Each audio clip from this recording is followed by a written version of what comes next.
They said the table was full, so I answered by throwing a feast for 200 strangers in a snow-covered valley. A single, 8-word text message finally pushed me from the folding chair in the corner of my childhood. That night, my ranch gates opened, and by dawn, the whole town opened its heart. Only my parents kept their doors closed.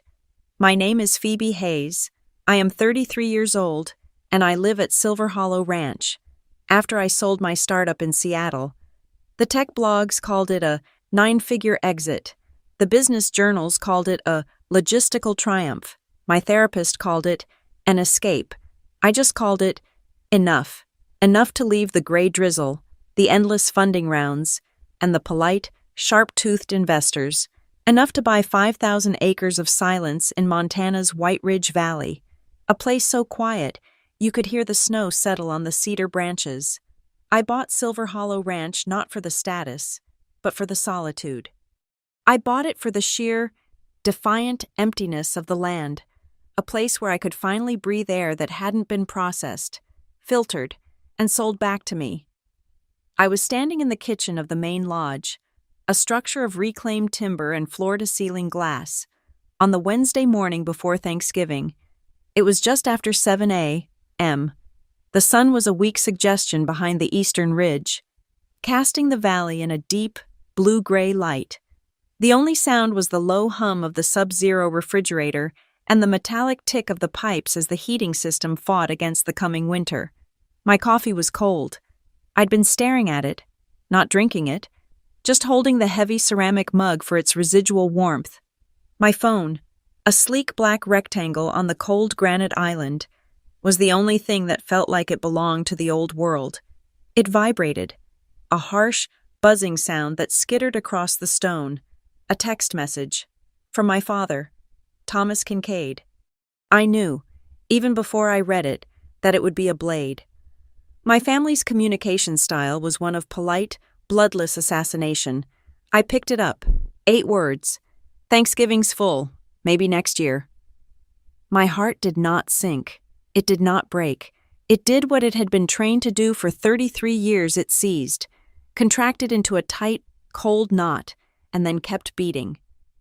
My thumb hovered over the screen. The glass was cool against my skin.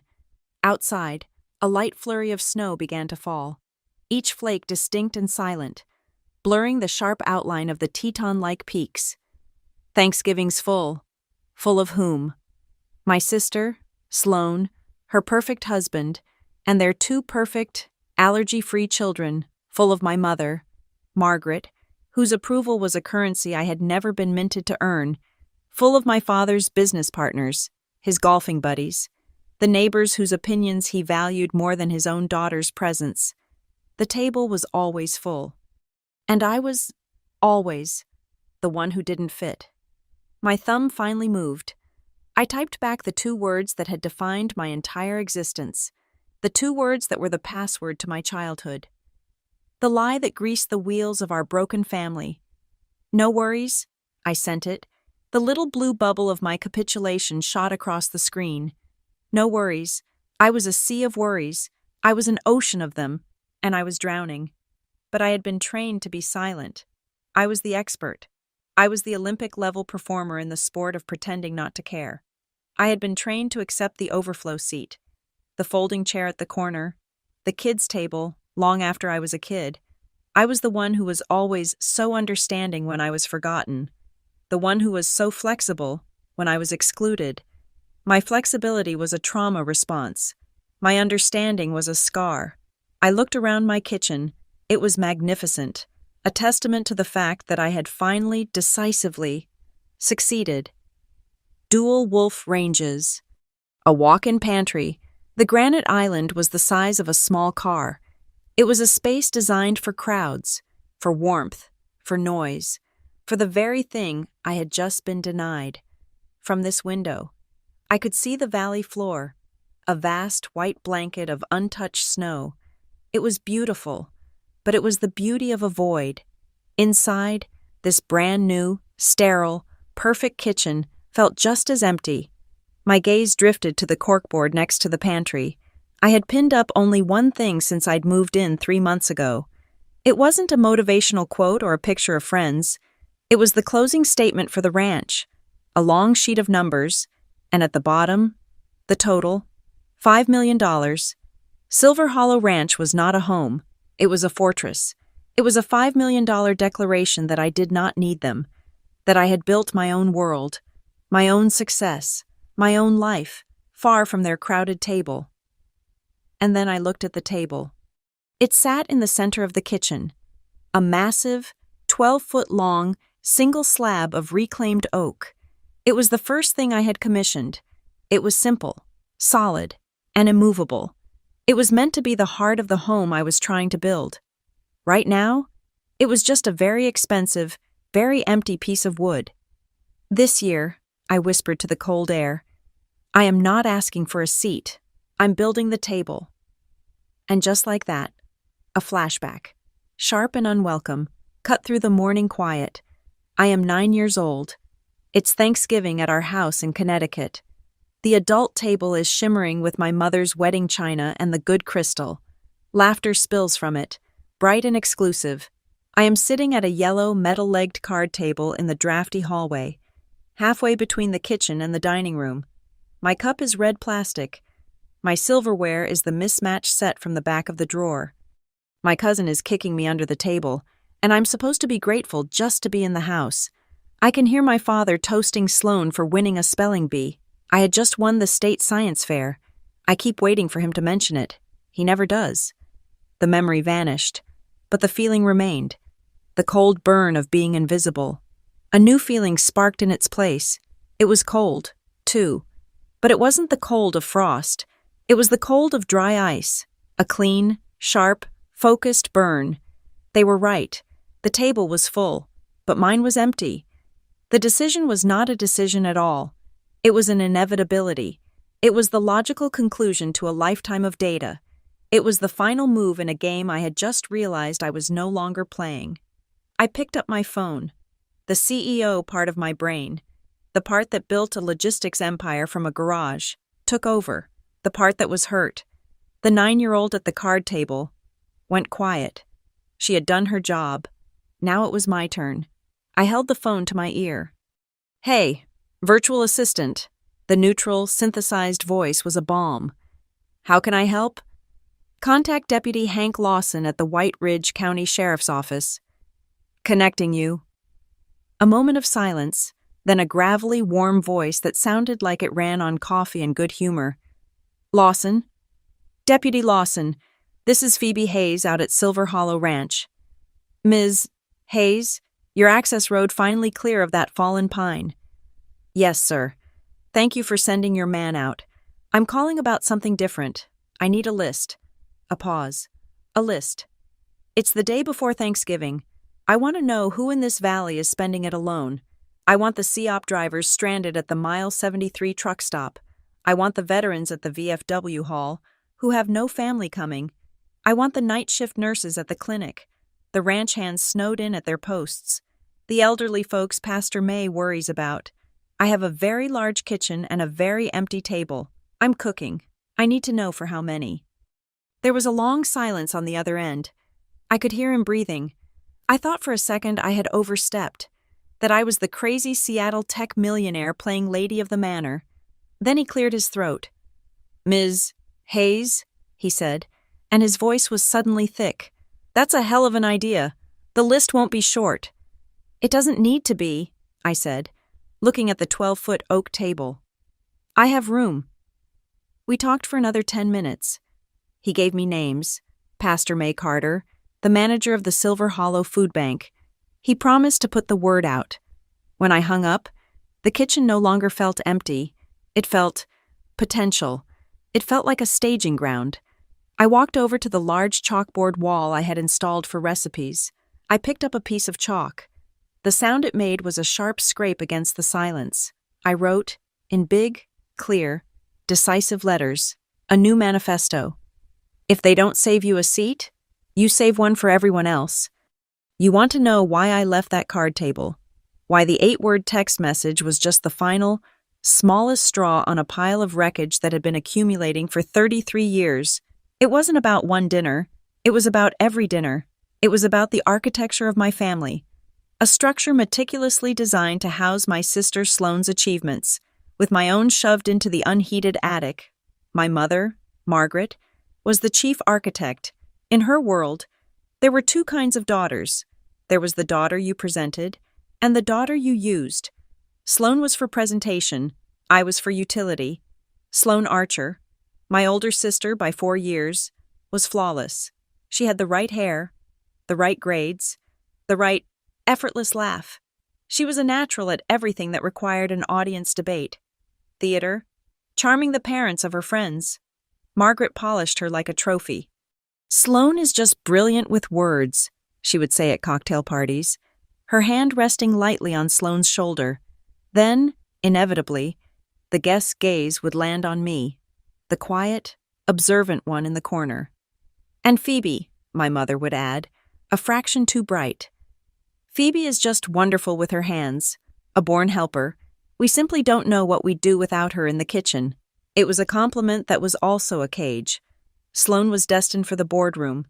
I was destined for the scullery. She was brains. I was hands. And in my family, hands were for cleaning up after the brains. The first time I tried to cross that line, I was 14 years old. It was Thanksgiving. The air in our Connecticut house thick and humid with the smell of roasting turkey and my mother's expensive cloying perfume. For weeks, I had been secretly perfecting a pumpkin pie recipe I found in a magazine, not from a can. I roasted the sugar pumpkins myself, pureed them, bought the whole nutmeg and cloves, and ground them in a borrowed coffee grinder. I made the crust 3 times before I got the lard-to-butter ratio right, so it was flaky and savory. Not just a sweet, soggy cradle. It was, I knew with the certainty of a 14-year-old who had just discovered a hidden talent, a perfect pie. The crust was a deep, golden brown, crimped by my own fingers. The filling was a rich, dark umber, set perfectly, without a single crack. I brought it out, my hands, protected by 2 faded oven mitts, shaking slightly. I placed it on the counter, my first real offering to the adult table. My mother glanced over from where she was arranging her perfect green beans. "Oh, Phoebe, you made one. How ambitious." Sloane drifted in, already dressed for dinner, smelling of hairspray. "Is that the one you burned last week?" "No," I said, my voice small. "This one is good." My mother picked up a knife, inspected it, and then put it down. My Aunt June was standing nearby. "Margaret, that looks professional." My mother smiled, a tight, polite contraction of her lips. "We'll see. June, why don't you try a small piece just to be sure it's serviceable? We can't have everyone getting sick." She cut a tiny sliver, handed it to my aunt, and they both leaned in. Sloane watched, looking bored. I just waited. I held my breath, the smell of cinnamon and allspice filling my lungs. Aunt June tasted it. Her eyes widened. "My goodness, Margaret, this is better than yours." My mother let out a high-pitched, social laugh. It was a sound designed to sand down the edges of any genuine emotion. "Oh, stop it. It's just a pie." But the damage was done. The polite, dismissive laughter from my mother and sister felt like rocks thrown at glass. My perfect crust, my secret pride, just crumbled. The pie was served, but my small, fragile triumph had been snuffed out before it even left the kitchen. That night, at the main table, I heard my father toast Sloane. She had won some preliminary round for the state debate championship. The crystal glasses clinked. The laughter was warm, genuine, directed. I heard it from the kitchen. I was at the sink, my hands raw and red, scrubbing the turkey grease from the roasting pan. The card table had been folded and put away. My job, after the pie, was to wash, always to wash. The sound of their celebration was muffled by the running water. This was the pattern. The mold was set. Sloane performed, and I provided the infrastructure. When I was 16, I got into a competitive summer program for advanced computer science. I had taught myself to code, hiding my passion like it was a subversive activity, which, in my family, it was It wasn't presentable. It was weird. It was for boys, but I was good at it. I loved the logic, the clean binary of it, a problem, a solution. I waited until my father, Thomas, was in his study, reading the Wall Street Journal. I knocked. "Come in." I stood in the doorway, holding the acceptance letter. "Dad, I wanted to show you something. I got into the Advanced Sciences program. It's a 6-week course, very selective." He glanced up from his paper, his eyes skimming the letter I held out. He nodded, a single, dismissive dip of his chin. Good for you. Just make sure it doesn't interfere with your chores. Your mother needs the lawn mowed." He said it without malice. That was the worst part. It was just a fact. My achievement was an anecdote. My chores were a priority. As I was backing out, he called, "Oh, Phoebe."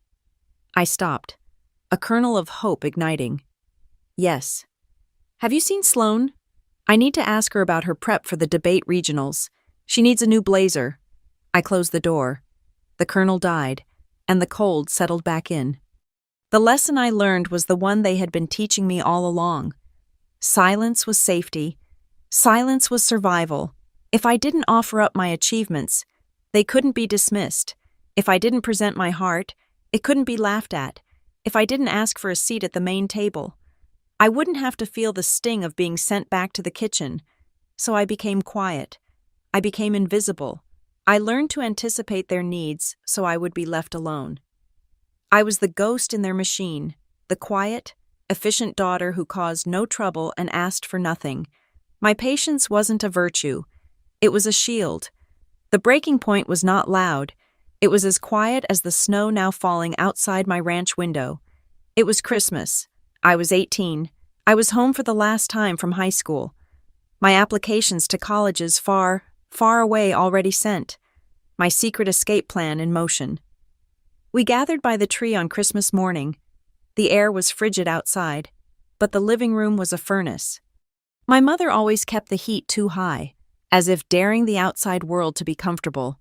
The tree was a masterpiece, a 10-foot Fraser fir dripping with 2 decades of Sloane's achievements, ornaments for ballet, for debate, for high honors. My few homemade ornaments were always hung in the back.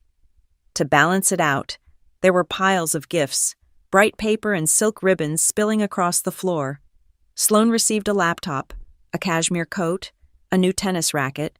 My father received golf clubs, my mother, a pearl necklace, and then there was my pile, or rather, the empty space where my pile should have been. There were a few small square boxes, gift cards from aunts, a book from a cousin, but from my parents, from Sloane, nothing. The room went quiet as the wrapping paper was cleared. I sat there, on the hearth, my hands empty. Sloane noticed first, not with concern, but with annoyance, as if I had committed a social error. "Did Phoebe not get anything?" My mother froze, her hand at her new pearls. "What? Oh my goodness. Thomas, I thought you were buying her the new phone." My father looked up from admiring his driver, his face a mask of confusion. "Me, I thought you were. You always handle the kids' gifts." An awful, hollow silence filled the room, broken only by the crackle of the fire. I stared at the empty patch of carpet. They had forgotten me, not in a fit of anger, not in a deliberate slight, but in a casual, complete, and total act of negligence. I was so invisible. I had simply ceased to exist in their holiday planning. "Well," my mother said, forcing that bright, brittle laugh, "we'll just have to make it up to you. We'll get it next year. Or, we'll go shopping after the holidays." "I'm leaving for college," I said. My voice was flat. "Exactly," my father said, seizing the opportunity. "We'll just give you the money. It's more practical." I nodded. I didn't cry. I didn't yell. I had been trained too well for that. I simply got up, collected the empty boxes from my aunts, and went to my room. I had learned my lesson. Silence was safety, and invisibility, it turned out, was my one true gift. I chose a college in California, a place they had never been, a place that smelled of salt and opportunity, not of pine and old resentments, I applied for the loans myself. I packed my 2 suitcases myself. I left on a gray dawn. 2 days after New Year's, I didn't ask for a ride to the bus station. I called a cab. I walked down the stairs, and my mother was in the kitchen, drinking coffee, her back to me. "I'm going," I said. "All right, dear," she said, not turning around. "Send a postcard when you get settled." I stepped out of the house. The cold air hit my face. I didn't look back. As I sat on that Greyhound bus, watching the frozen landscape of Connecticut give way to the gray slush of the interstate, I made a promise. It wasn't to them. It was to the 14-year-old with the perfect pie, and to the 18-year-old on the hearth. I will never ask for a seat again. I will build my own. I often think about that final image. Me, on a bus heading west at 5 in the morning, and back at home, the long, polished, mahogany dining table, gleaming under the heavy crystal chandelier, set for a dinner I was never meant to be at. Every place set, the good china, the crystal, and at the very end, one empty chair, a ghost already. My absence as solid and real as any presence. That was the last time I ever felt empty. I didn't land in California. I crash-landed. I arrived in Palo Vista, the Bay Area's industrial cousin, with 2 suitcases, my bus station promise, and about $300. It was the only place near the bay I could afford, which meant it was a place no one should have to live. I rented a half-basement. It was a single, damp room below street level, sharing a thin wall with the building's groaning boiler. The air smelled of mildew and dryer sheets. My only window looked out onto a concrete retaining wall stained with whatever leaked from the parking lot above, to pay for community college courses and the rent on that concrete box. I waitressed. I got a job at a 24-hour diner, the kind with cracked vinyl booths and coffee that tasted like burnt frustration. I worked the graveyard shift. From midnight until 8 in the morning, I served lukewarm omelets and endless refills to truckers, night shift cops, and the other ghosts of the early morning. I lived on caffeine, secondhand smoke, and the fries I could steal from the pass-through window. At 9 a.m., when the rest of Palo Vista was just starting its day, I would walk home, the sun feeling like an interrogation lamp. I'd pull the blackout curtain over my small window, but I wouldn't sleep. I'd code. My laptop, paid for with 3 years of high school summer job money, sat balanced on my knees. The glow from the screen was the only light in the room. My obsession wasn't social media. It wasn't gaming. It wasn't the next big app. It was something my family would have found profoundly boring. It was logistics. Specifically, the last mile, that critical, chaotic, and wildly expensive final step of getting something from a warehouse to a front door. Even more specifically, the temperature-controlled last mile. How do you keep vaccines from spoiling in the back of a van in rural Arizona? How do you guarantee a medical sample stays frozen when it's 95 degrees in Atlanta? How do you get hot food to a customer in 30 minutes, not 45, and prove that it never dipped below a safe temperature? It was a failure point, a massive, gaping hole in the supply chain that everyone complained about but nobody wanted to fix. It was unglamorous. It was infrastructure. It was the digital equivalent of washing the dishes while everyone else was in the dining room. And I understood it perfectly. I wasn't the only one. I met Raj and Ben in a data science class. Raj was a logistics nerd who seemed to exist on a diet of energy drinks and beef jerky. Ben was a quiet hardware genius who could, and did, build a functional thermostat out of a paperclip, a 9-volt battery, and an old circuit board. We didn't form a company. We formed a lifeboat. We called it North Trail Dynamics. Our headquarters was a rented garage, not a cool Silicon Valley garage. This one was a hot, corrugated tin box behind a laundromat, permeated by the constant smell of bleach, exhaust fumes, and damp lint. Our setup was basic 3 people, 2 used laptops, and 1 electric kettle that we used for coffee, tea, and instant ramen. We argued over algorithms, we despaired over funding, and I took on extra shifts at the diner to cover the rent for the garage. The breakthrough came at 3 a.m. on a Tuesday. We were trying to create a sensor that was cheap, reliable, and could feed back real-time temperature data to a central platform. The first 10 prototypes had failed, some of them spectacularly, including one that caught fire. But this one, the 11th, was different. Ben had soldered the last connection. We placed it inside a cheap styrofoam cooler with a single bag of ice. We watched the data stream on my laptop for 6 hours. The temperature on the screen held. 7 hours, 8, at the 12-hour mark. The tiny green graph on my screen was a perfect flat line. The payload was stable. We didn't cheer. We didn't high-five. We just stared. Raj, his eyes red from lack of sleep, just whispered, "It works." It was the first thing I had ever built that hadn't been criticized, dismissed, or ignored. It just worked. Our first contract was a miracle. It came from a small, rural grocery chain in Oregon. They ran 3 stores, and their refrigerated trucks were ancient. They were losing thousands of dollars a month on spoiled milk, melted ice cream, and ruined produce. We installed our sensors, we launched our platform, and in the first 30 days, their spoilage rate dropped by 90%. It was just enough. It was enough to pay the rent on the garage. It was enough to quit my diner job. It was enough to upgrade from instant ramen to cheap pizza on Fridays. For 2 years, we grinded. We were the company nobody had heard of, solving the problem nobody wanted to think about. We were the plumbers of the new economy, and then the world broke. When the pandemic hit, the global supply chain didn't just bend, it shattered into a million pieces. Last mile was no longer a business term. It was a matter of life and death.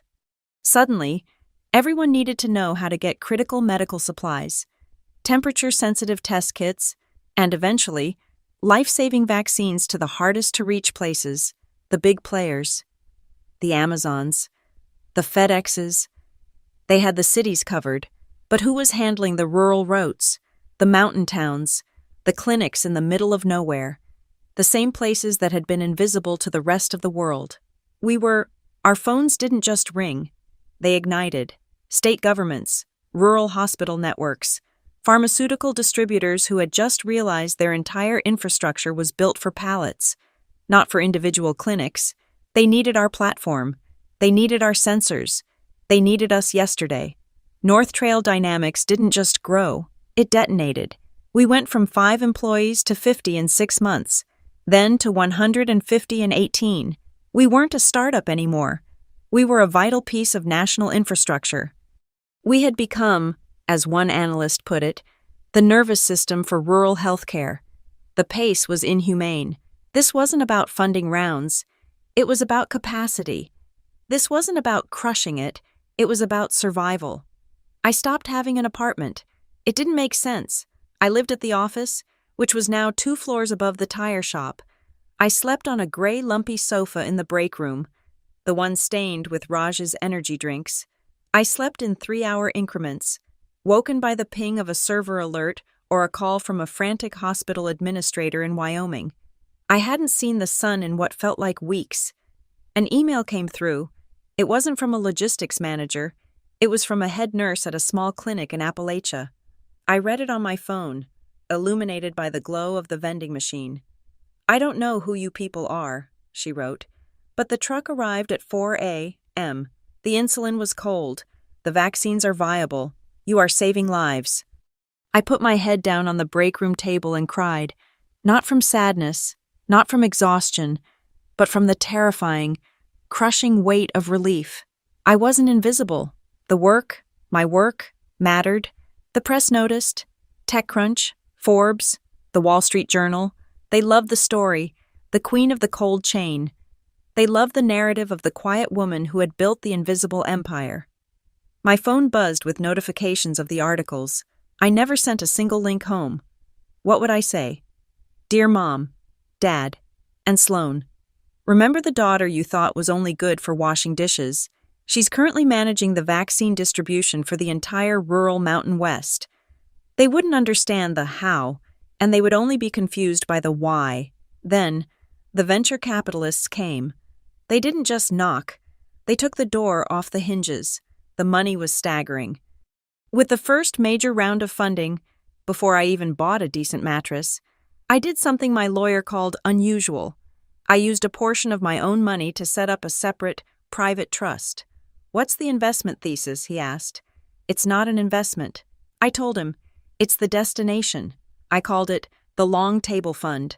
I didn't want a supercar. I didn't want a penthouse. I wanted a place. I wanted land. I wanted a table so long that no one ever had to feel like they were sitting at the kids' table. I wanted a place that was mine, built not on their terms, but on my own. For 5 more years. The company was my life. We grew, we stabilized, we became the industry standard, and I became tired. The fight was over. The infrastructure was built. The crisis had passed. I am a builder, not a manager. Freight Ocean Holdings, one of the old dinosaurs of global shipping, had been trying to buy us for a year. They wanted our technology. They wanted our agility. Their final offer came in, $120 million, for my share. I sat in the boardroom. I looked at the number on the paper. It wasn't money, it was escape velocity. I signed the papers. I didn't go to the champagne and sushi celebration party.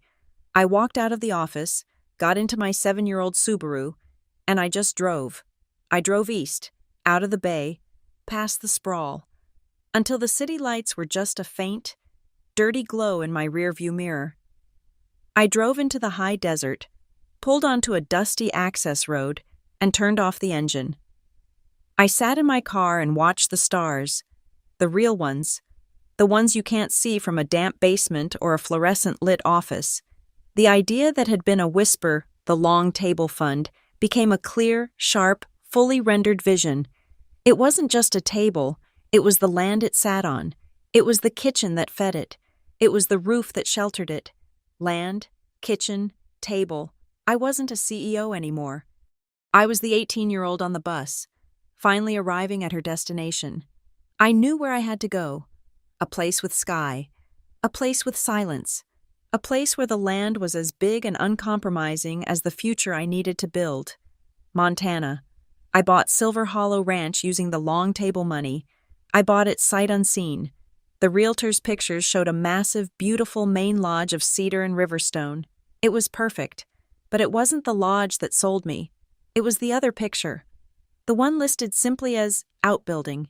It was an old, magnificent barn, a classic 100-foot-long hay barn, with high vaulted rafters and floors thick with the dust of decades. I looked at that picture, and I didn't see a barn. I saw the Great Hall. My first 3 months at Silver Hollow Ranch were not a vacation. They were a reclamation. I didn't rest. I didn't sleep in. I woke in the dark, my breath pluming, and I began to build. The main lodge was already a fortress, but the kitchen was its soul. It was the first thing I tore apart and rebuilt. The architect who sold me the place had favored a cold, European minimalism of white lacquer and stainless steel. It felt like a laboratory. I had the contractors rip it all out. I told them to use stone, real, gray, unpolished stone from a local quarry, the kind that still had the memory of the mountain in it.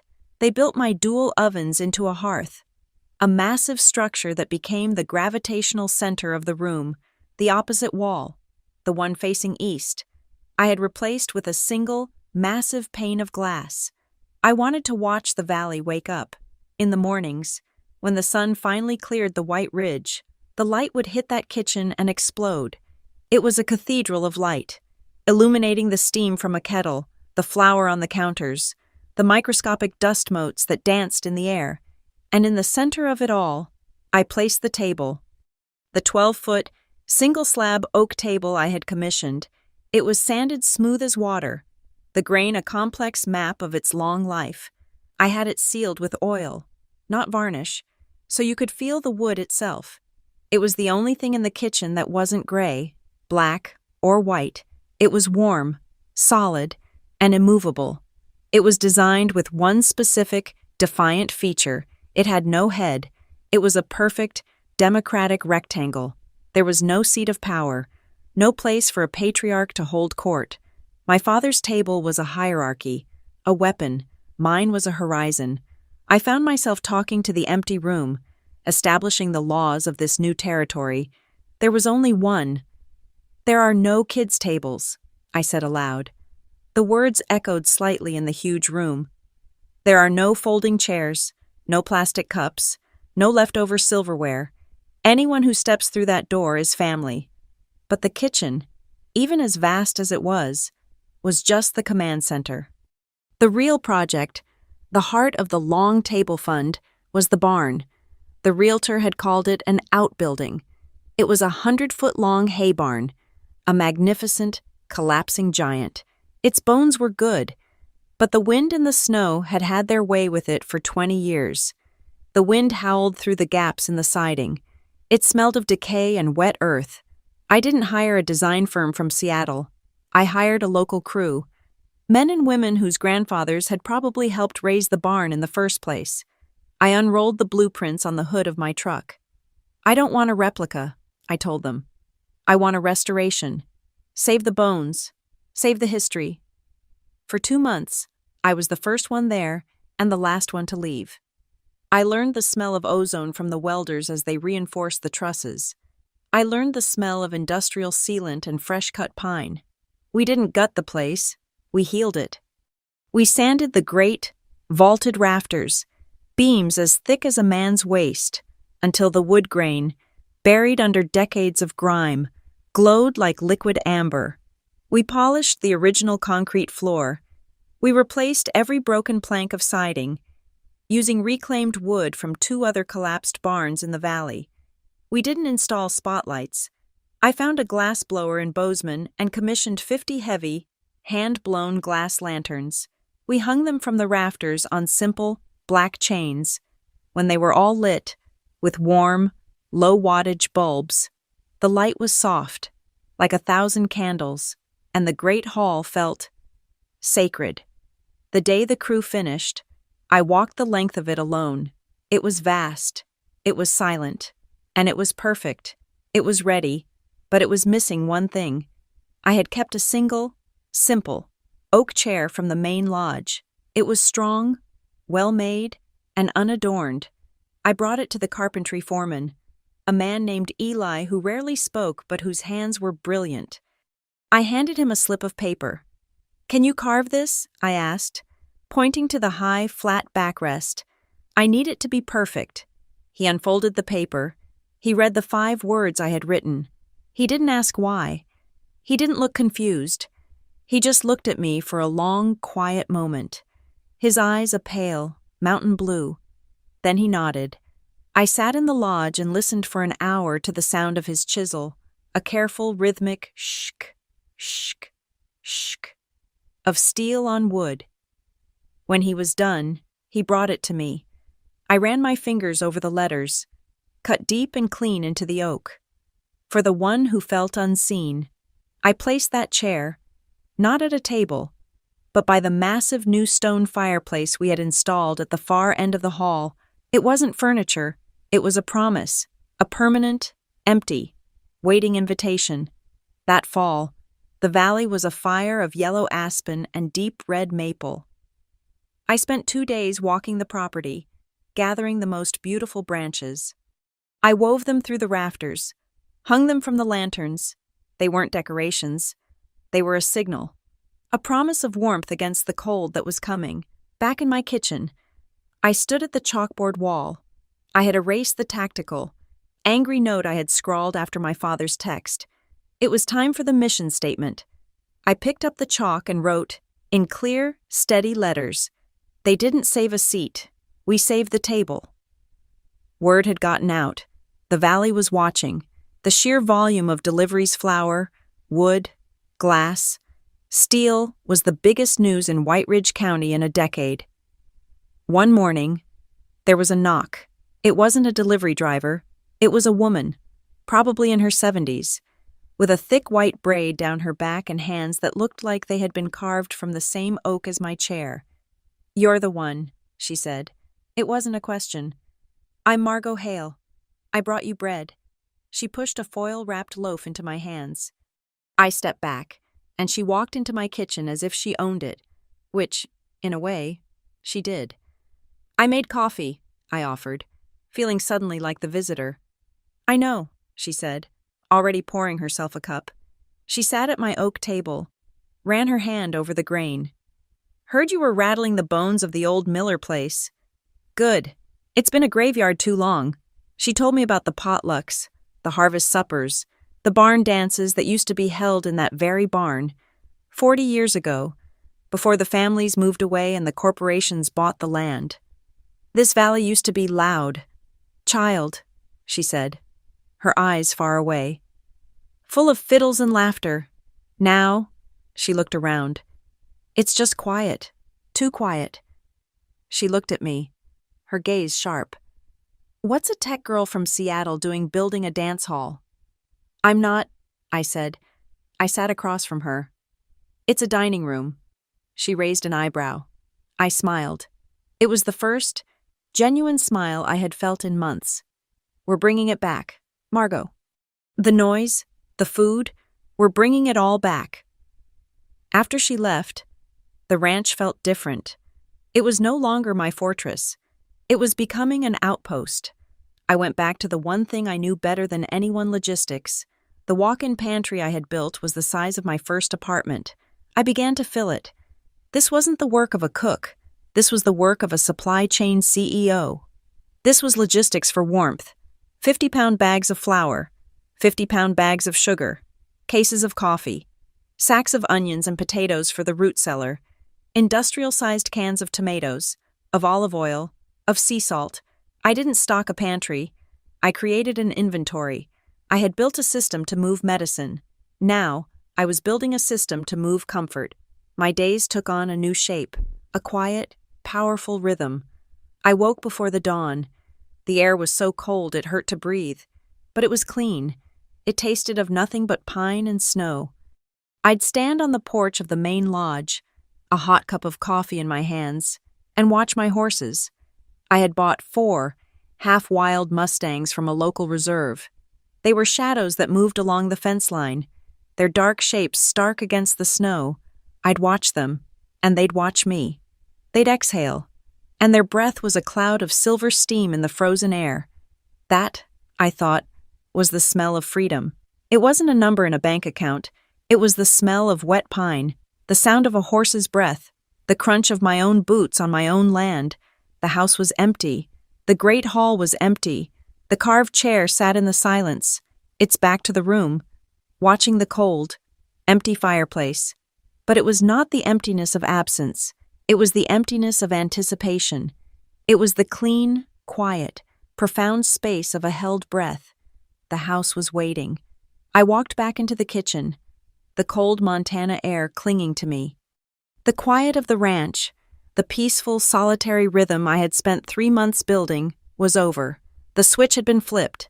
The CEO of North Trail Dynamics, the one who lived on adrenaline and impossible timelines, was back in the chair. It was Wednesday morning. Thanksgiving was tomorrow. I had less than 36 hours. I stood in front of the kitchen chalkboard, the one where my manifesto about saving the table was written. I picked up a new piece of chalk. This was no longer philosophy. It was implementation. I drew a hard horizontal line. At the top, I wrote Operation Long Table. Underneath, I wrote the metrics, the non-negotiables. Target 200 seats. Metric 200 warm meals. Rule 0 questions asked. 200. I had pulled the number from the air when I spoke to Hank, but now it felt right. It was a number that was just large enough to be impossible, and just small enough to be a target. My phone, which had been silent for months, was now the humming center of a command post. I had the list of names from Hank Lawson. This wasn't a dinner party. It was a deployment. I called Hank first. "Deputy Lawson," I said. No preamble. "Phoebe Hayes, I have my number. 200. I heard him take a long drink of coffee. "That's a hell of a number. Ms. Hayes, that's half the valley." "I need the half that needs it," I said. "You mentioned the vets at the hall, the truckers stranded at the mile 73, the night shift nurses at the clinic. I need the network. I need you to activate it." "I'm already on it," he said, his voice turning serious. "But I'm just the law. You need the other arm of this valley. You need Pastor May." He gave me the number for the Good Creek Country Church. I dialed. A voice like warm honey answered the phone. Pastor May speaking. Pastor, my name is Phoebe Hayes. I own Silver Hollow Ranch. Deputy Lawson suggested. She cut me off with a laugh that sounded like small bells. Oh, the angel of the High Valley Hank already called. Said you were planning on feeding the county. I thought he was exaggerating.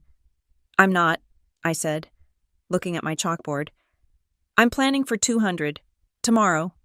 The line went quiet for a beat. The bells were gone. Child, she said, her voice dropping into a register of pure steel-edged efficiency. That is not a dinner. That is a miracle. And miracles, Ms. Hayes, take logistical support. What do you need from me? I need the people, I said, my own voice gaining strength. I need you to use your phone tree. I need you to tell them this is not charity. It is not a soup kitchen. It's a table, a very long one, and everyone is invited. Consider the tree shaken, she said. The congregation will know by noon. But what about the hands? You cannot cook for 200 people alone. My flock is old, and the snow is coming. That, I said, is my next call. I looked at my list. Silver Hollow Food Bank. I dialed. A tired-sounding man named David answered. David, this is Phoebe Hayes at the ranch. I need volunteers. He sighed. Ms. Hayes, it's the day before Thanksgiving. We are stretched thinner than plastic wrap. Everybody wants something today. Nobody has time to give. I switched from neighbor to CEO. This was a negotiation. I am not asking for a favor. David, I am proposing a trade. I need 6 of your best people. I need them here tomorrow at noon, and I need them to know how to manage a crowd and a serving line. In exchange, Silver Hollow Ranch will make an immediate donation of $5,000 in prepaid winter fuel cards to your pantry. The silence on the other end was absolute. This was the silence of a pivot point. Fuel cards, he whispered. Diesel for your trucks, propane for your clients, the elderly you're worried about. Is it a deal? We'll be there, he said, his voice cracking. I'll bring my whole family. What time? Dawn, I said. I hung up and looked at my kitchen. My 2 beautiful stone-clad Wolf ovens. My 6-burner range. They were state-of-the-art. They were also built for a family of 6, not a platoon. I wrote on the board, bottleneck oven space. I needed firepower. I didn't call a rental company in Bozeman. I called the local welding shop, Ridgetop Fabrication. A man named Sal answered, yelling over the shriek of a plasma cutter. Sal, this is Phoebe Hayes. I need roasters. Big ones. Ma'am, I weld livestock gates, he yelled back. I don't cook. You host the county pig roast every 4th of July. Sal, I've seen the smokers you build. They're legendary. I need 10 of your mobile roasting units. I need them on my property by 3 p.m. today. I will pay double your usual rental fee, in cash. There was a pause, the sound of the torch cutting off. Then a loud, booming laugh. You're the crazy one who bought the old Miller Place 10 roasters. Are you feeding an army? Something like that, I said. Can you do it? 3 p.m. They'll be there, and I'm bringing my fiddle. My wife says I can't practice in the house. You bring a fiddle, Sal. You and your wife eat for free. I hung up and went back to the board. Menu. This was not the time for gourmet flourishes. This was logistics. This was about warmth, volume, and dignity. I wrote protein 8 20-pound turkeys, herb rubbed, Sal's roasters. Starch 60 pounds of mashed potatoes. Must be real. Sauce gravy, 10 gallons, need vats. Vegetable 40 pounds, green beans, no casseroles. Dessert 40 pumpkin pies. 40. The number was absurd. My dual ovens mocked me. The problem wasn't the turkeys. It was the pies. As if summoned. My phone buzzed. It was Margot Hale, the old woman who had brought me the bread. Pastor May had clearly been busy. 40 pies, she barked, without preamble. Are you out of your mind? My oven fits 2, and my hip is aching. You need the hearth grain. The hearthgrain was the town bakery. "They're closed for the holiday," I said. "Not for me." "They're not," Margot snapped. "The owner, Tim, owes me. I've already called him. He's firing up the big bread oven right now. He'll do the pies, but he's out of flour." I looked at my walk-in pantry, the one I had stocked like a CEO building a supply chain. "I have flour," I said. "I have 500 pounds of it." "Of course you do," she said, and hung up. The machine was starting to run itself. The voluntary supply chain, it was forming, right in front of my eyes. My phone rang again, a gruff voice. "This is Al, from the Mile 73 truck stop. Hank Lawson says you're feeding my drivers." "Anyone who is stranded and needs a plate," I confirmed. "Well, I can't have my boys eating your food for free." "It ain't right. I'm sending over our entire stock of fresh milk and butter. It's gonna go bad by Monday anyway. 100 gallons of milk and 40 pounds of butter. Will that help with your potatoes?" I did the math. 60 pounds of potatoes, 40 pounds of butter. "Yes, Al," I said, my voice suddenly thick. "That will help." The food was covered. The logistics were moving. But this wasn't just about food. My parents' table, the one that had excluded me, wasn't just about food. It was about status. It was about who was seen and who was invisible. My table had to be the opposite. I walked into the cold, magnificent Great Hall. I called the only employee I had kept from my startup, my former assistant, Aaron, who now worked remotely from Seattle. "Aaron, I need you to access the long table fund." "Phoebe, it's 9 a.m. Is everything okay?" "It's perfect. I need you to place 2 orders. First, I need 200 digital fuel cards, $50 each, delivered to my inbox in the next hour." Phoebe, that's $10,000. "It's for the truckers. Aaron, they're not guests. They're professionals. We pay for their time. Just do it. The next order is harder.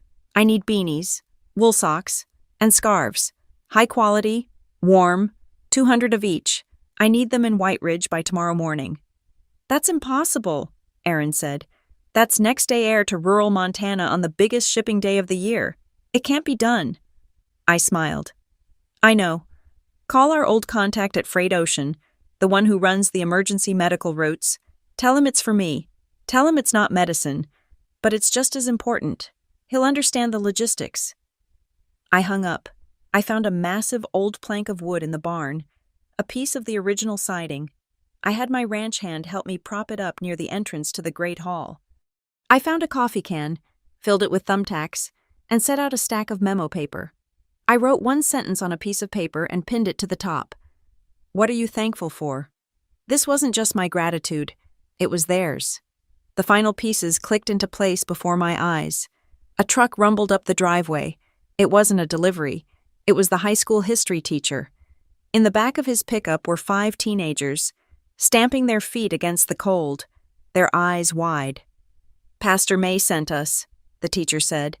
"This is the entire White Ridge High School Honor Society. We heard you need a logistics team." I looked at the kids. They were cold and nervous and excited. "Can you set tables?" I asked. The tallest one, a girl with bright red hair, stepped forward. "Ma'am," she said, "last month we built a working catapult for the county fair. We can handle tablecloths." I showed them the boxes of simple, cream-colored linens. I showed them the bags of red maple leaf branches I had collected from the valley floor. "Make it look like home," I told them. By 10 p.m., the ranch was vibrating.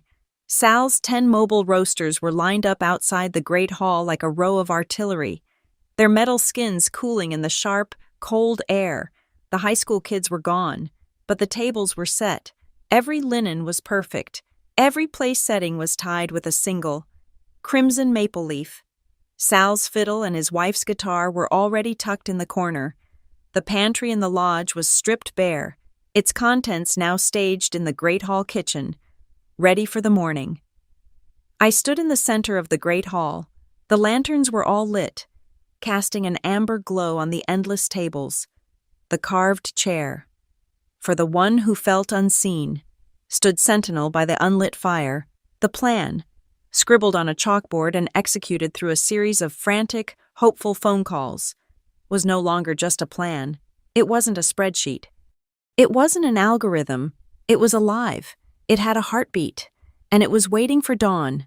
I didn't sleep. I don't think I was capable of it. I sat in the lodge kitchen, my kitchen, and watched the digital clock on the oven. 4 a.m., 5 a.m. At 5:30, I pulled on my boots and walked the 50 yards to the great hall. The air was profoundly still, the sky a deep, star-punched indigo, the temperature hovering in the low 20s.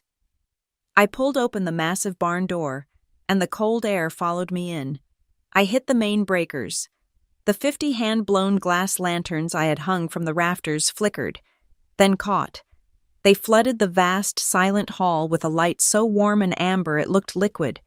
It felt, for a moment, like I was standing in the heart of a great, sleeping ship.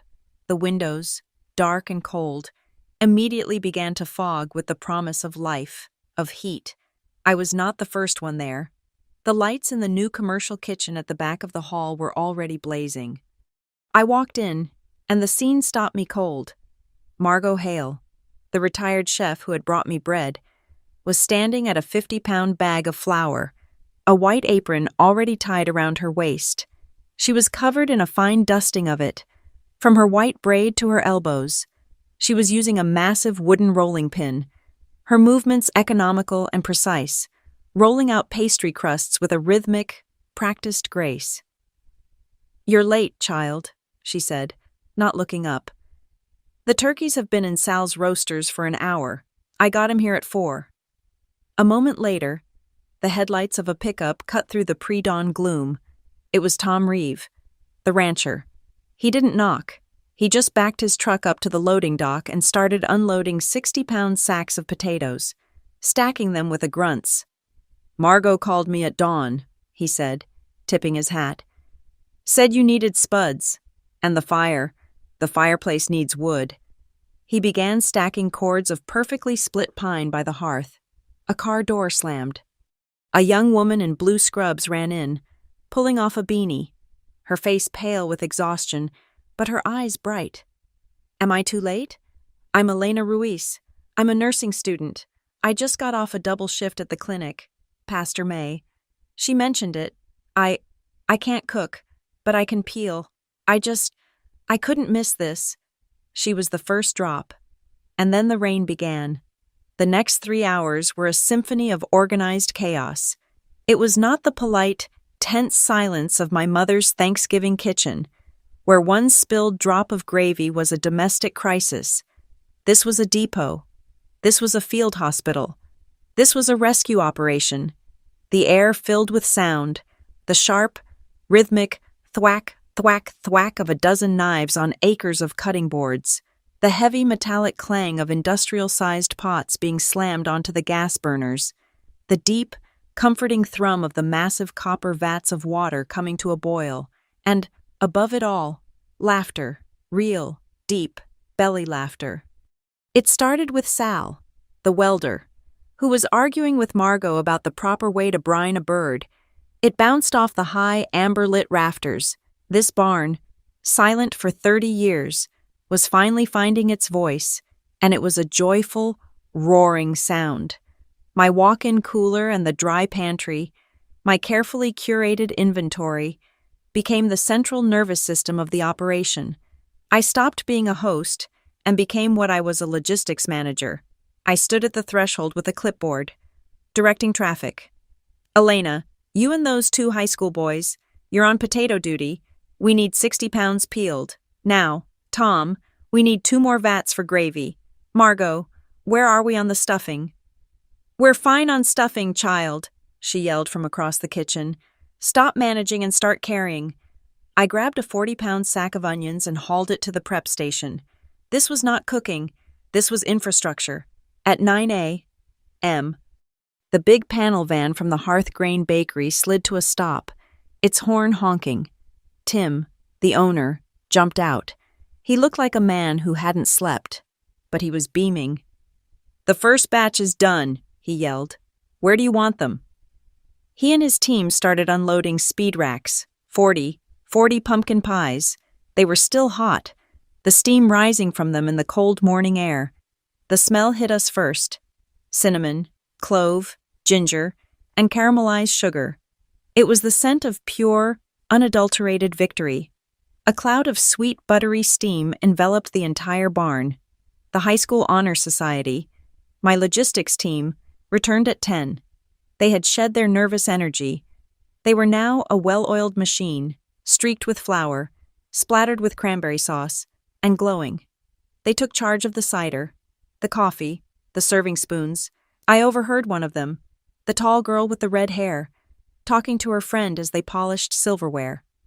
"My parents are at the club in Bozeman," she said quietly. "I was supposed to just watch TV." She paused, looked around at the chaos, at Margot yelling, at the steam rising from the potatoes. This feels more like home than my actual home." An hour before serving, a problem, David, from the food bank, found me. He looked pale. "Phoebe, we have a problem." My heart seized. "What did the ovens go down?" "No," he said, wringing his hands. "The count, the list, Hank and Pastor May. They've been calling everyone. We're not at 200. I gripped my clipboard. More, he said. "A lot more. The truckers at the mile 73, they're coming in a rented bus. The VFW post is bringing everyone. We're at 250. Phoebe, and climbing." I looked at my beautiful, perfect tables, set for exactly 200. Margot Hale overheard. She wiped her hands on her apron, leaving a streak of flour. "Then the table gets longer," she said, as if it were the most obvious thing in the world. "It's a barn. Isn't it, Tom Eli? Stop admiring the fire and go to the lodge. Bring the oak table. Bring the kitchen table. Bring every damn table you can find." For an hour, we rebuilt. We tore apart the perfect settings. We brought my 12-foot, 1,000-pound oak slab from the lodge kitchen. We added folding tables from the church basement, card tables from the VFW hall. We built one, continuous, unbroken line of tables that snaked through the entire 100-foot length of the great hall. There was no head. There was no adults table. There was no kids table. There was just the table, a long, winding, democratic line of plates and silverware, tied together with the red maple leaves. As the afternoon light began to fade, the real magic settled in. The snow, which had been a light flurry, began to fall in thick, heavy curtains, a whiteout that insulated us from the world. Inside, the great hall became a refuge. The 50 glass lanterns, hung high, were the only light. Their fire danced in the amber glass, reflecting in the windows, making it impossible to tell where the hall ended and the storm began. I took a moment. I stepped away from the kitchen chaos. I walked to the far end of the hall, near the massive stone fireplace that Tom Reeve had turned into a roaring, crackling furnace, and I looked at the chair, the single, carved oak chair. For the one who felt unseen. It sat there, in the corner, warmed by the firelight. It was empty. It was always going to be empty. It was the physical, permanent testament that the seat had been saved. Margot came and stood beside me, drying her hands on a towel. She read the carving on the back. She looked at me, then at the chair, then back at the room full of people. She didn't say a word. She just reached out, patted my arm once, a firm, solid gesture, and nodded. A quiet, profound understanding passed between us. The volunteers, one by one, started to drift toward the thankful board near the entrance. The first notes had been mine. Now, they were being covered. Shaky, elderly handwriting. For a warm room, a child's scrawl. For the pies, Elena Ruiz, the nursing student. Pinned one, for being awake to see this. David, from the food bank, wrote, "For the fuel cards, our freezers will stay on." The board was a patchwork of gratitude, a physical representation of what we were building. The snow was falling harder now, but inside, the air was heavy and warm. It was a physical thing. It was the smell of 8 roasting turkeys, of thyme and sage. It was the smell of 60 pounds of potatoes boiling with Al's fresh butter. It was the smell of Tim's 40 pumpkin pies. It was the smell of cinnamon, of rosemary, of hot coffee, and of old, dry wood burning in the hearth. I stood at the kitchen threshold, looking out at the great hall, at the long, winding table. The kitchen was hot, the air was thick, the snow was falling, and we were ready. It was 5:30. The snow was no longer a gentle curtain. It was a blizzard, a howling white wall that seemed determined to erase the valley from the map. Inside the great hall, you could hear the wind moaning as it battered the old wooden siding, but the hall, built by grandfathers, held its ground. Inside, the air was warm, thick with the smell of rosemary and roasting meat, and lit by the amber glow of the 50 lanterns. We were all in our places. Margot and her kitchen crew were behind the serving line, their faces flushed, their white aprons now a collage of Thanksgiving. David and his team from the food bank were by the door, ready to greet. The high school students stood by the tables, ready to pour cider. And then, through the snow, we saw them. 2 pinpricks of light, headlights, moving impossibly slow up the long, winding access road to the ranch. They looked like the eyes of some careful, hesitant animal. "They're here," David said, his voice low. I had staged myself not in the kitchen, not by the door, but in the center of the room.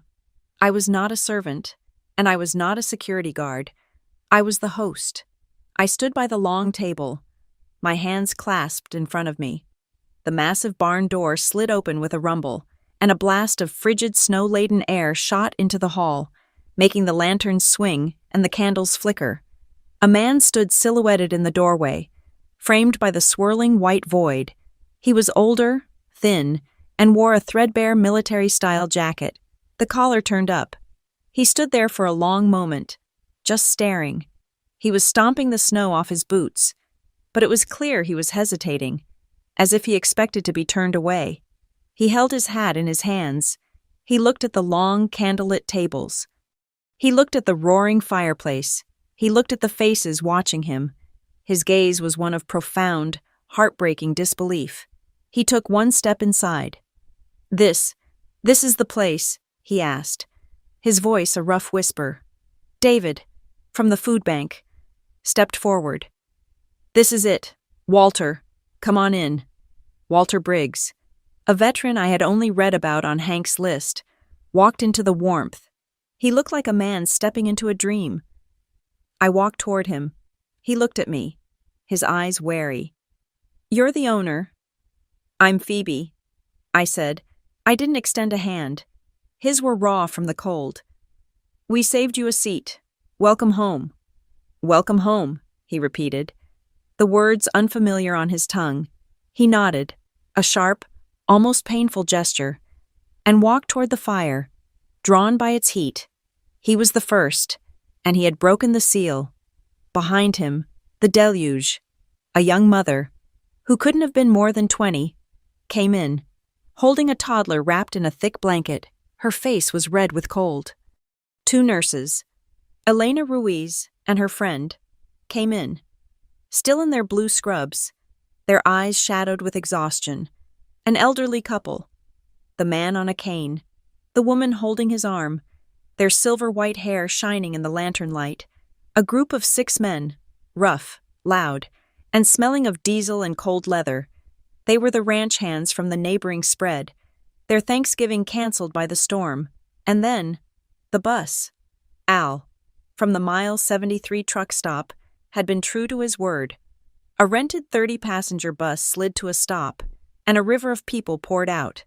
These were the long-haul drivers, men and women who lived in their cabs, their faces a map of 1,000 lonely highways. They all had the same reaction. They stopped at the door. They removed their hats. They dusted the snow from their shoulders, not because it was polite, but because it was an unconscious gesture of respect. Their eyes all went to the same place, the tables. The endless, winding, candlelit tables, laden with food, the white linens, the red maple leaves. This was not a soup kitchen. This was not a handout. This was a feast. A young woman, one of the truckers, a tough-looking woman with a tattoo on her neck, just stood there, and I watched 2 tears cut clean paths through the road grime on her cheeks. "Go on," I said, my voice gentle. "Find a seat, anywhere you like. The food is hot." The room filled. The silence of awe gave way to the shuffle of coats, the scrape of chairs, the low murmur of voices. The high school kids, my logistics team, sprang into action. They were no longer kids. They were hosts. They poured hot, spiced cider, their hands steady. "Welcome. Let me get you a hot drink." "Sir, can I take your coat?" I began to walk the line. My father's Thanksgivings were about hierarchy. Who sat where? Who was served first? Who got the best piece? I grabbed a pitcher of cider and just started pouring. "Is this cider?" a ranch hand asked, his voice suspicious. "It is hot, with spices." He drank it. "Damn," he said. "That's good." "Are there nuts in the stuffing?" the young mother asked, her hand on her child's back. "He has allergies." "No nuts," Margot Hale boomed from the serving line, having overheard. "Nothing but cornbread, sage, and half a pound of butter per pan. He'll be fine." I refilled a plate for the old man with the cane. I added an extra spoonful of potatoes. I saw the relief in his wife's eyes. I wasn't just the owner. I was Phoebe. I was the one who had been at the card table. I knew what it felt like to have the smallest portion, the leftover piece, the plastic cup, at my table. Everyone got the good china. The food was served. The hall, which had been loud with logistics, settled into a new sound. It was the sound of a community, the clink of real silverware on real plates, the sound of conversation. Hesitant at first, then flowing. Sal, the welder, and his wife, true to their word, had set up by the fireplace. He put his bow to his fiddle. She strummed her guitar, and a soft, simple folk tune wound its way through the room.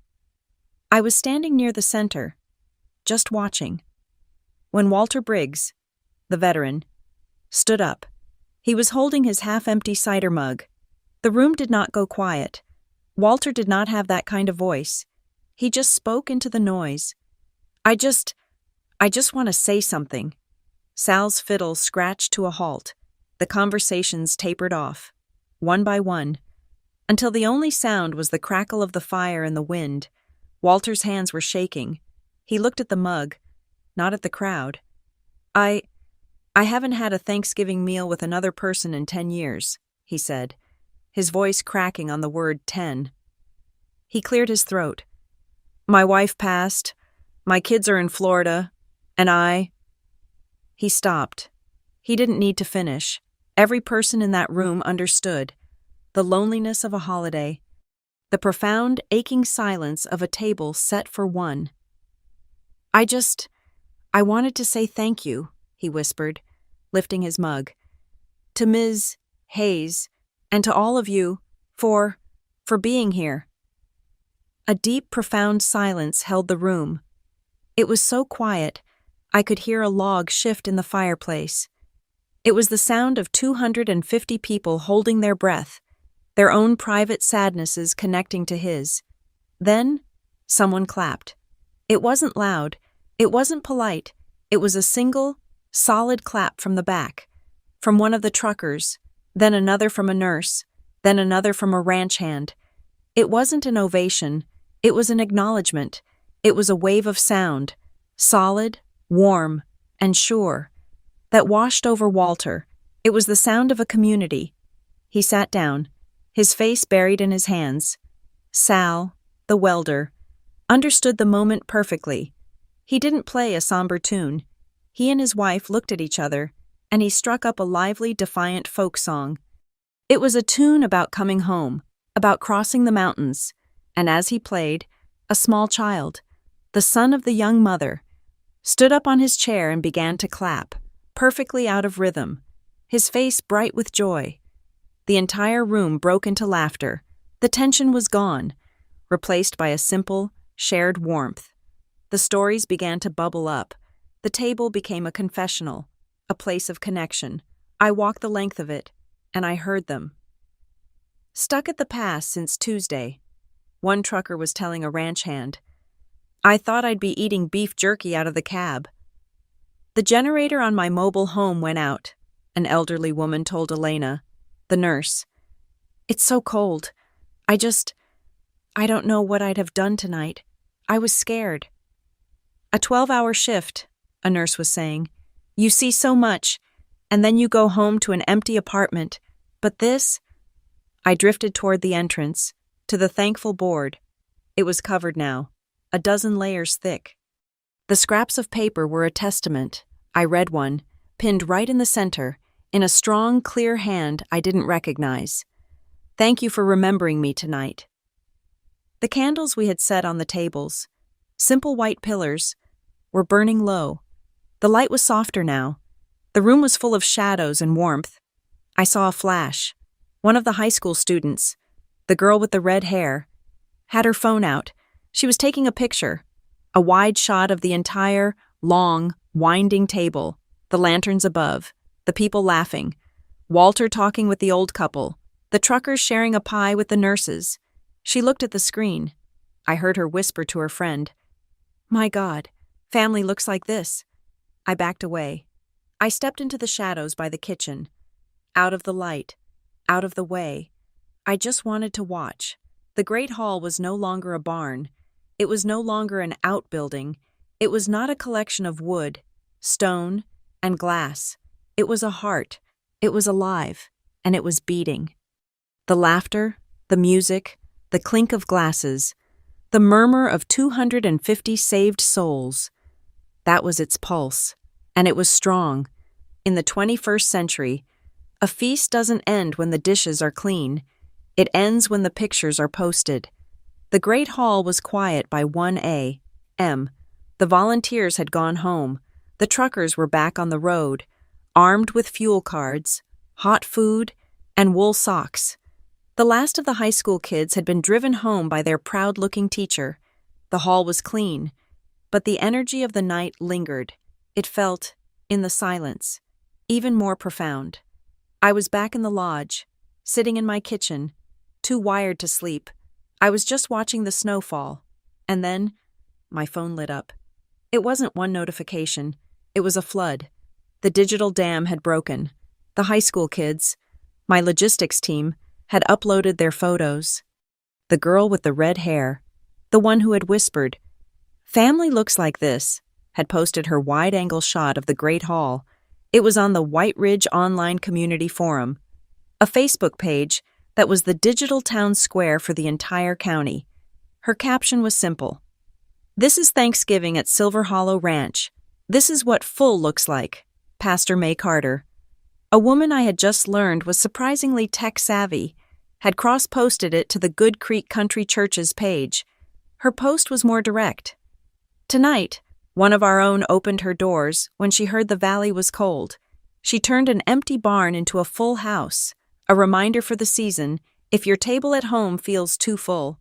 Montana's table is always big enough. The shares, the comments, the likes. It was an avalanche. I was there. I'm a driver. I've never been treated like this. My son was a volunteer. He came home. Different. Thank you, Ms. Hayes. God bless this. This is the real White Ridge. My phone, the same device that had delivered the 8-word message of my exclusion, was now a conduit for a different kind of message. It buzzed and vibrated on the granite countertop, a relentless drumbeat of gratitude. It was midnight, then 1 a.m., then 2. The messages weren't just on the forum. They were direct messages. They were texts. People had gotten my number from Hank, from Pastor May, from Al. At the truck stop. "My drivers are calling me, crying. You made them feel like kings. We're square for life. Ms. Hayes." From Elena, the nurse. "I've already got 5 other nurses who want to volunteer for whatever you do next. We're in." From the red-haired high school girl. "I don't know if this is weird, but thank you. It was the best Thanksgiving I've ever had. I read every single one. I let the warmth of them, the sheer, unvarnished sincerity, wash over me. I had spent a lifetime building a fortress to protect myself. And in one night, I had accidentally built a community instead. I finally fell asleep around 4 a.m. My phone plugged in on the nightstand, still buzzing. The sun woke me at 9. The storm had passed. The valley was covered in a pristine, 3-foot blanket of fresh snow. The sky was a sharp, painful, perfect blue. The silence of the ranch was absolute. For about 30 seconds, my phone began to ring. It wasn't a text. It was a call. From my mother. I let it go to voicemail. A second later, a call from my father. I let it go to voicemail. A second after that, a call from Sloan. I let it go to voicemail. Then, the texts began. They came in a rapid, staccato burst, a digital panic attack. The first was from Sloan, classic Sloan, direct, annoyed, and utterly devoid of self-awareness. Another stunt. Phoebe, really, you had to make a scene. Why can't you just be simple for once? You're embarrassing. The second was from my mother, classic Margaret. Passive-aggressive, image-obsessed, and steeped in martyrdom. Phoebe, your father is horrified. That picture is everywhere. You are deliberately making us look like villains. After everything we've done for you, you should take it down. I looked at the texts. I felt nothing. Not anger, not hurt, not the old, familiar sting of the folding chair. I felt a kind of cold, clear, diagnostic calm. I was a scientist observing a predictable reaction. The phone rang again. A group call. My father, my mother, and Sloan. I had a choice. I could ignore it. I could send back a no worries. I could do what I had been trained to do. I did not. I brewed a cup of coffee. I walked to the great window in my kitchen, the one that looked out on my valley, my land, my snow. I took a sip. I put the phone on the granite counter, and I hit accept. Then I hit speaker. Hello? I said. My voice was calm. Phoebe, my father's voice, Thomas Kincaid, was a bark. It was the voice he used on junior associates, not the one he used in public. What in God's name do you think you're doing? I'm having coffee. Dad, what are you doing? Do not, Sloane's voice cut in, sharp as glass. Play dumb with us. You know what you did. The entire parish is talking, my father boomed, taking the phone back. Pastor May's post. That awful picture. Everyone from the club has been calling Thomas Kincaid all morning. They think we abandoned you. I looked out the window. The sun was hitting the snow-covered peaks, and they lit up like diamonds. It was the most beautiful thing I had ever seen. I took another sip of coffee. Didn't you? A new kind of silence filled the speaker, not the quiet of the ranch. This was a hollow, airless silence. The sound of a direct hit. My mother, Margaret, rushed in to fill the void, her voice high and flustered. Phoebe Hayes, that is a cruel, terrible thing to say. We did not abandon you. We just wanted a simple, close family Thanksgiving, just us. That's not true. Mom, I said, my voice still perfectly level. That's a lie. You told me the table was full. It was, she stammered. Sloane's friends, her husband's partner. You mean Sloane's friends and Sloane's colleagues? I corrected her, not with heat, just with fact. It was Sloane's table and Sloane's Thanksgiving. I just wasn't invited, which is fine. You are allowed to have a party and not invite me. Then why? My father roared. Did you have to pull this stunt, this charity case feeding 200 homeless people just to spite us? They weren't homeless, Dad, I said. They were truckers, they were nurses, they were veterans, they were neighbors, and it wasn't a stunt, it was a dinner. I leaned in, my voice dropping, but the speaker catching every cold, clear syllable. You want to know the truth? You're right, I was angry. I was angry for about 10 minutes. But then I got busy. You said the table was full, and I looked around my own empty 12-foot table, and I realized you were right. A full table is a good thing, so I filled one. This is ridiculous, Sloane snapped. You're twisting this. No, I said. I'm just finishing it. Dad, you said the table was full, so I filled a table. The right way. Another silence. This one was deeper, more final. And then, a new voice. A voice I hadn't heard. It was thin, reedy, and crackled with age. She's right, Thomas. It was my Aunt June, my mother's sister, the one who had tasted my pie, the one who had always sat quietly at the edge of family gatherings, watching. She must have been there, listening on speaker the whole time. June, my mother gasped, horrified. You're not supposed to be on this line. Of course I am. Margaret, June said, her voice surprisingly strong. You called me an hour ago to complain about Phoebe. Remember, you just forgot to hang up, and I'm glad you did, because I'm tired of listening to this. Now, June, my father started, his bluster gone, replaced by a warning tone.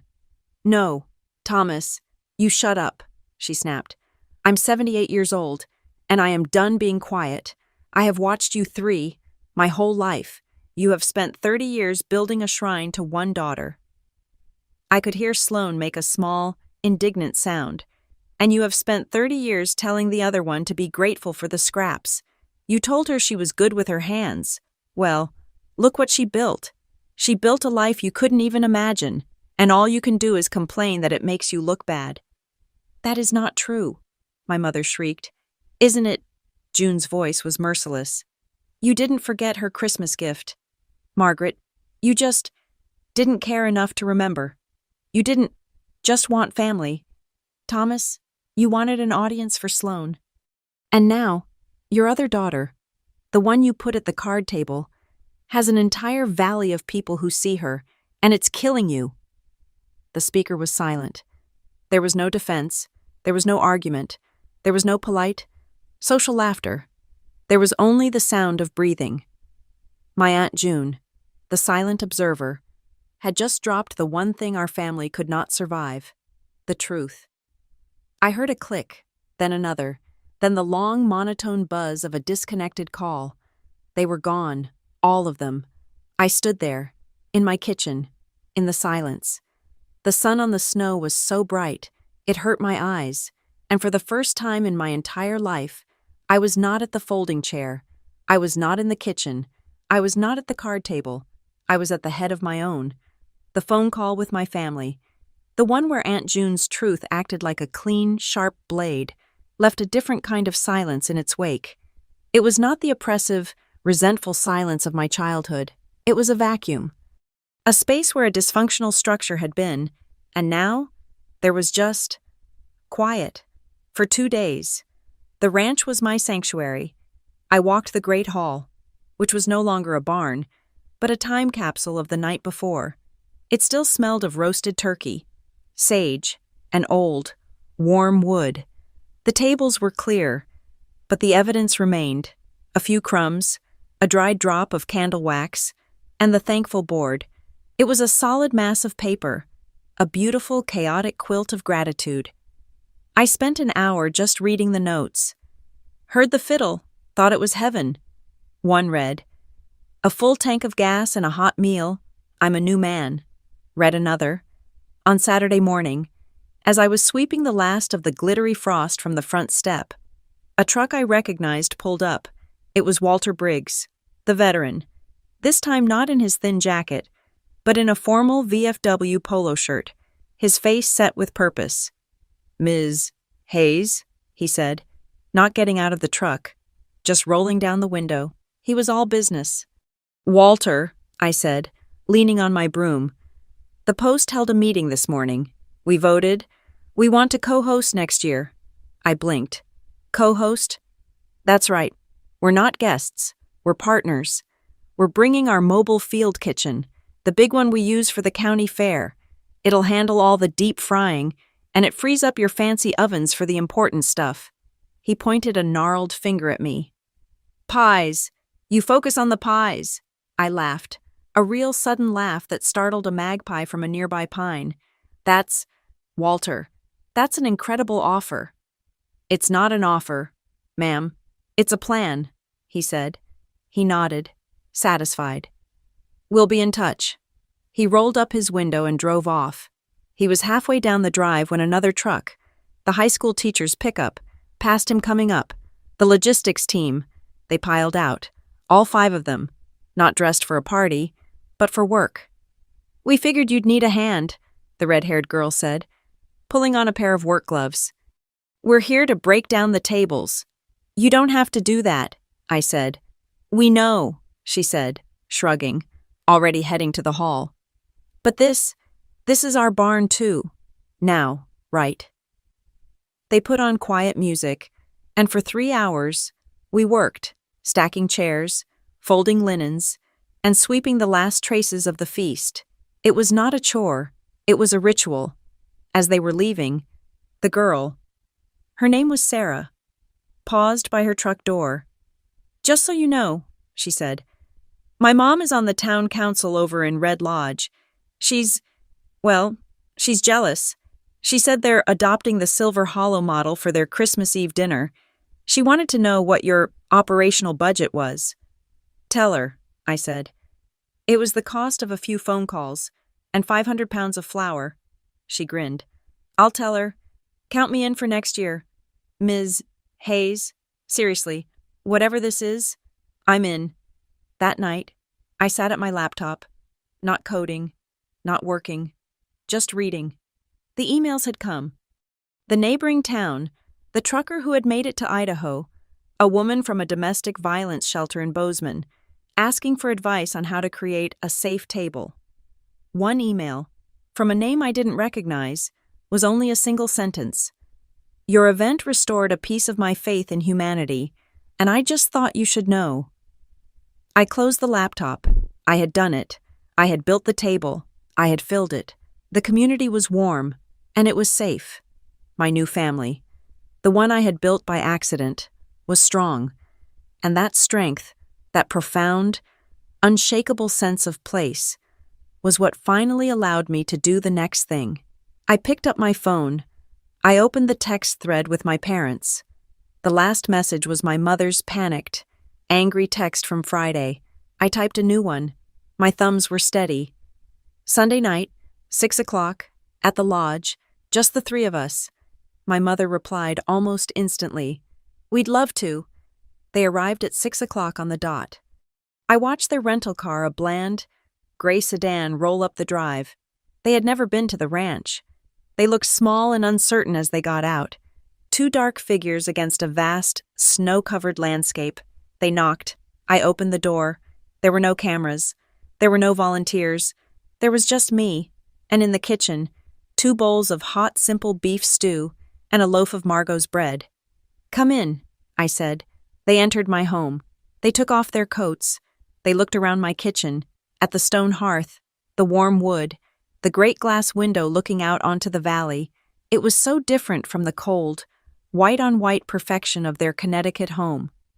This is, my mother started, looking at the view. Please, sit, I said, gesturing to the 2 stools at the oak island, not the long table. This was not a feast. It was something else. I placed the bowls in front of them. I gave them spoons. I poured them water. I did not sit. I leaned against the counter opposite them. My arms crossed. I had finally become the unmovable object. My mother took a nervous bite. Phoebe, this is delicious. My father just stared into his bowl. We're not here for the stew, Mom, I said. My voice was quiet, but it filled the kitchen. My father looked up. His eyes were red. Phoebe, he started, his voice thick. Your Aunt June. She was out of line. No, I said. She was late. She was about 30 years late, but she was right. We did not, my mother whispered. We did not abandon you. I know, I said. You didn't. Abandonment is an action. It's purposeful. What you did was less and more. You just didn't see me. I was the ghost, the helper, the one who was fine. I was the folding chair you stored in the hall. I uncrossed my arms. I wasn't angry. The anger had burned out long ago, leaving just this cold, hard clarity. I didn't ask you here to accuse you. I asked you here so you could understand. I'm not the 18-year-old on the bus anymore. I'm not the 14-year-old with the pie you were afraid to serve. I don't need your approval anymore. My father's face crumpled. It was not the face of Thomas Kincaid, the titan of industry. It was the face of an old man who had just realized he had made a terrible, fundamental error. "Phoebe," he stammered. I don't know what. I thought I was keeping the peace. Sloane was so loud. She demanded so much, and you were so quiet. I thought if I kept everyone quiet, it was the same as keeping everyone happy. I thought it was peace." "It wasn't peace, Dad," I said. "It was just quiet. There's a difference." My mother had been silent, her hands gripping the edge of the stone counter. Now she spoke, her voice a reedy whisper, almost to herself. "I thought you were okay." I looked at her. "You were," she said, her eyes filling with tears. "You were always so capable. You were so strong. You never asked for anything. You just handled everything. I thought you were okay. I thought you liked being the helper. I thought you were fine." The word fine, the word that had been my cage. "I wasn't fine," I said. "I was trained. I learned how to be quiet. I learned how to be invisible. I learned that my achievements were inconvenient and my needs were a burden. So, yes, I became quiet. I became fine. That's what you taught me to be." I paused. I looked at my kitchen, at the view of my valley. "So I learned to be quiet, and then I left, and I learned how to build." I looked back at them. "And this," I said, motioning to the house, the land. "This is what I built. You said the table was full, so I built a bigger one." The truth, the real truth, hung in the air between us. It was heavy, like the stew. It was final. My mother looked at me, really looked at me, perhaps for the first time. She saw the CEO. She saw the woman who had built this. She saw the daughter she had lost, not to a bus, but to her own negligence. She slowly, tentatively, reached her hand across the island. It was a small, fragile, spotted hand. She laid it on top of mine. Her skin was paper thin. It was not forgiveness. It was not an apology. It was a gesture, a fragile, slow, terrified acknowledgement. I let her hand rest there for a moment. Then I gently pulled my own away. They finished their stew in silence. I walked them to the door. The rental car's headlights cut 2 weak yellow cones into the vast blue-white darkness of the valley. They put on their coats. My father looked broken. My mother just looked lost. At the threshold, she stopped. She wasn't looking at me. She was looking out, at the miles of untouched snow, at the sharp, black outlines of the peaks against the stars. "It's so beautiful," she whispered. "It's so quiet, so peaceful." I stood in the doorway of my house. "It's my home," I said. They nodded and walked into the cold. The Sunday meeting was not a resolution, it was a demarcation. I had drawn a line in my own snow, on my own land. I did not hear from them for the rest of the week, but the valley was talking. Pastor May, in her infinite, gentle wisdom, had told me, "The word is out, child, your family. They're not happy. They feel the story has gotten away from them." "It's not a story, Pastor," I had told her. "It's just what happened. To you. It's what happened," she said, her hands around a hot mug of tea in my kitchen. "To them, it's a narrative that needs correcting. They're telling people they were the victims, that you staged this to embarrass them. They are coming back. Phoebe, not to apologize, but to reclaim. They were coming to fix the story. They were coming to set the record straight at the church council meeting on Sunday.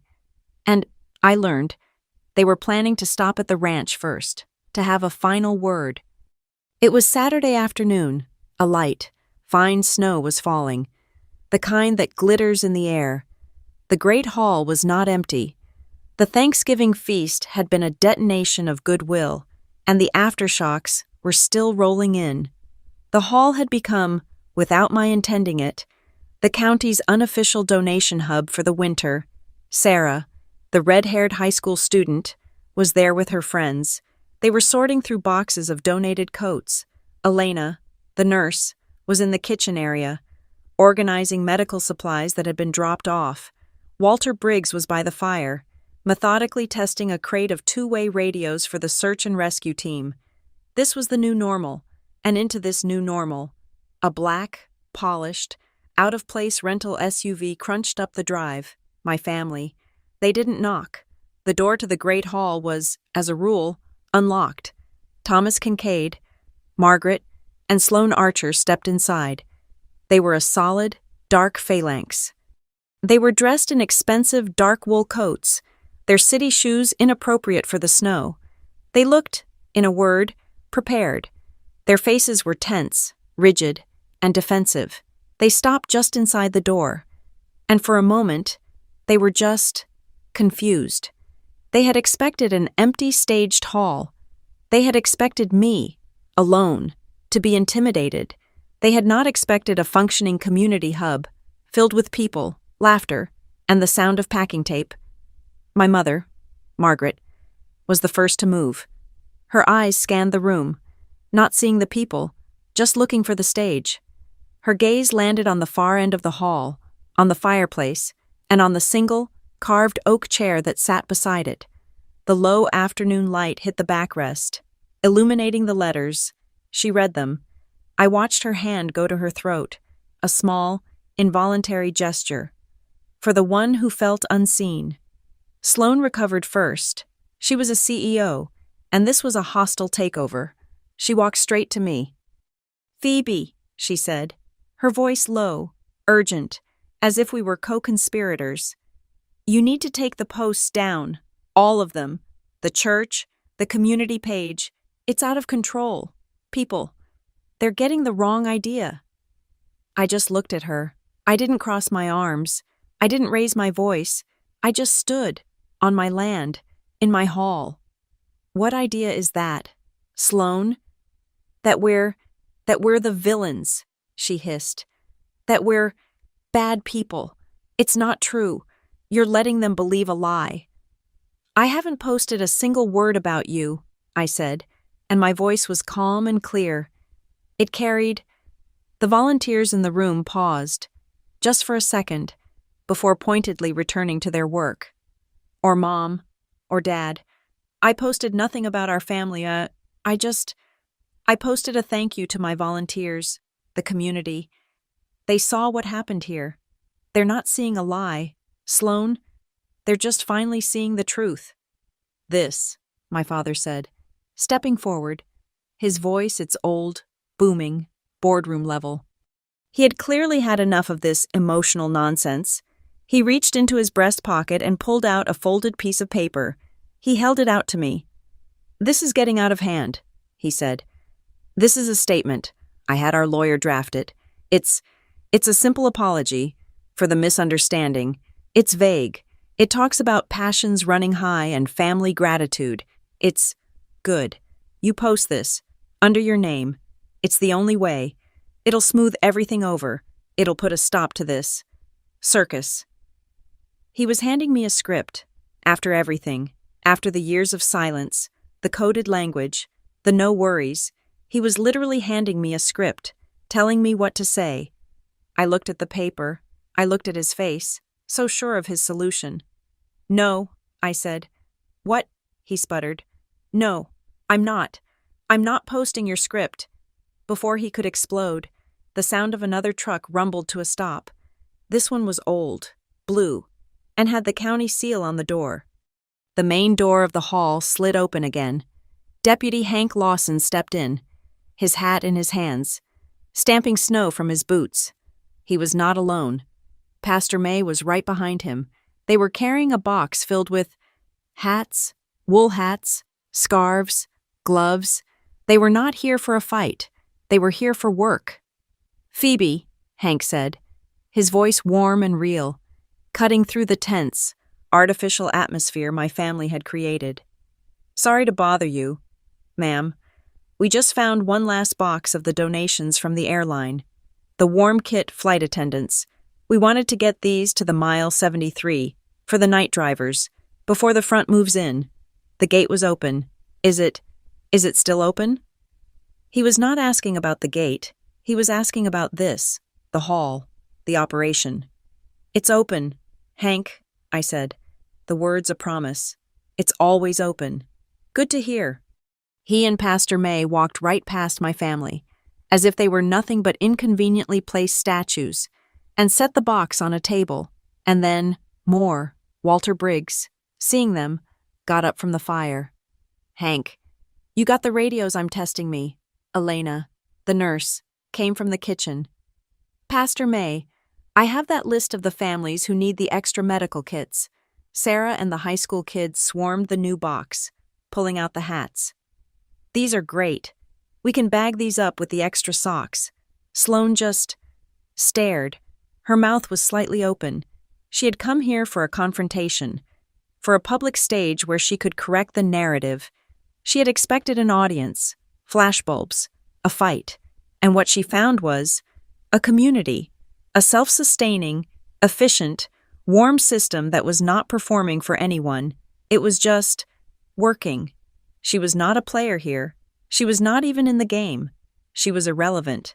My father, Thomas Kincaid, was not used to being irrelevant. He saw his control, his script, his solution evaporating. "Now, see here," he boomed, his voice echoing in the high rafters. Everyone stopped. Walter, Hank, the kids, they all turned. "This is a private family matter," he announced to the room. Pastor May, who had been quietly bagging up a wool hat, looked up. She did not raise her voice. She simply pointed, a long, steady finger, aimed at the empty oak chair by the fire.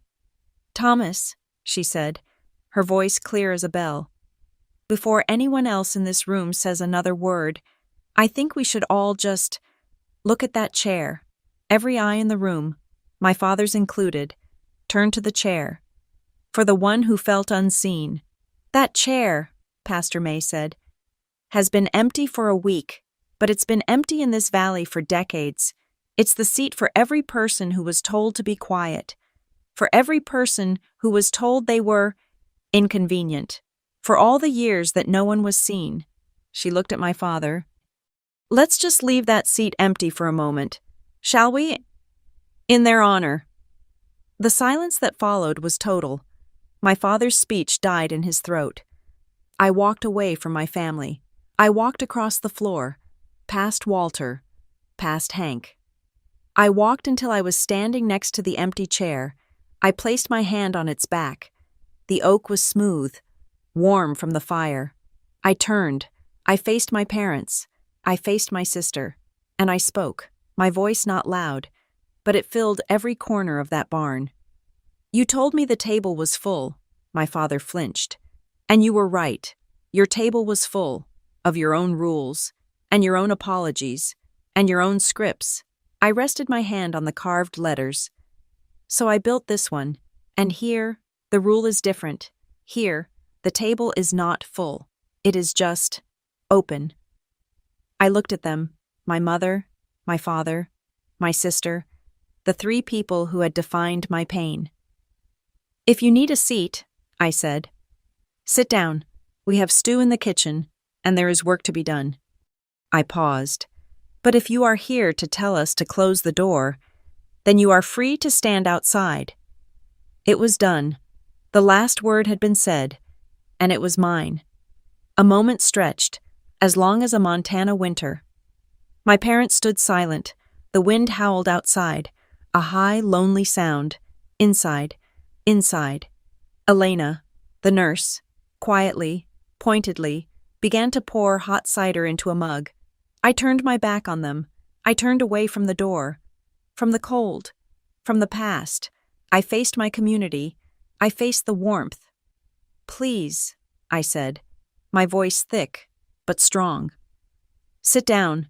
Let's get these boxes sorted." There was a sound, the most beautiful sound in the world. It was the sound of chairs scraping on the concrete floor, the sound of life moving on. Walter, Hank, the kids, they all sat down. They pulled up stools. They opened the boxes. The carved chair by the fire remained empty. But for the first time in its life, it was not lonely. It was guarded. I looked at the carving, the light from the fire making the letters dance, and the scene, my scene, cut to black. Thank you so much for listening to my story. I'm so grateful to have you here. Let me know in the comments where you're listening from. I'd love to connect and hear your own thoughts.